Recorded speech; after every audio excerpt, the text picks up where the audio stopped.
मुलांनो, एका गावामध्ये एक गोपी नावाचा मुलगा राहत होता बरं का.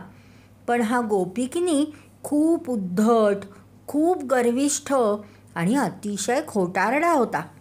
त्याला सुधारण्याचे त्याच्या गुरुजींनीही खूप प्रयत्न केले, त्याच्या आईनेही खूप प्रयत्न केले, परंतु त्याच्यामध्ये कोणतीही सुधारणा होत नव्हती. शेवटी एक दिवस कंटाळून आईने गोपीच्या वडिलांना सारे काही सांगितले बरं का. तेव्हा गोपीचे बाबा म्हणाले, ठीक आहे, तू चिंता करू नकोस, मी पाहतो आता काय करायचं ते. आणि मग एक दिवस ते गोपीला घेऊन फिरायला बाहेर पडले बरं का.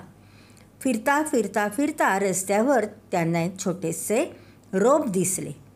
त्यांनी गोपीला ते रोप उपटायला सांगितलं. गोपीने ते रोप अगदी सहज एका सेकंदामध्ये उपटले.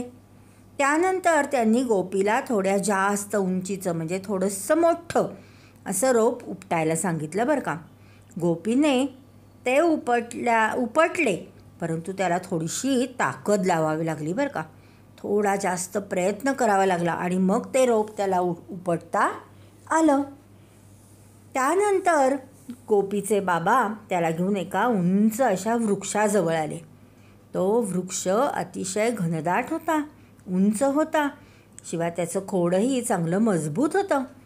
त्यांनी गोपीला तो वृक्ष उपटायला सांगितले.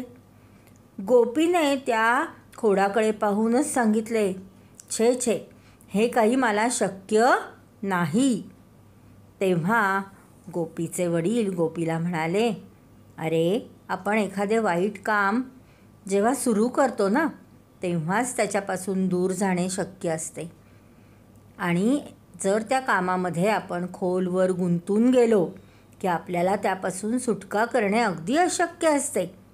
वाईट सवयी किंवा वाईट वागणुकीचे सुद्धा असंच असतं. अरे, जोपर्यंत आपल्याला सहज शक्य आहे तोपर्यंतच वाईट वर्तन किंवा वाईट सवय आपण सोडलेली चांगली असते. गोपीच्या वडिलांनी गोपीला एका उदाहरणाद्वारे हा उपदेश केला आणि गोपीचे डोळे उघडले. त्याच्या लक्षात आले की छोटेसे रोप आपण सहज उपटले, त्याच्यापेक्षा उंच रोप उपटायला आपल्याला खूप ताकद लावावी लागली आणि त्याच्यापेक्षा मोठे वाढलेले रोप तर आपल्याला उपटताच येत नव्हते.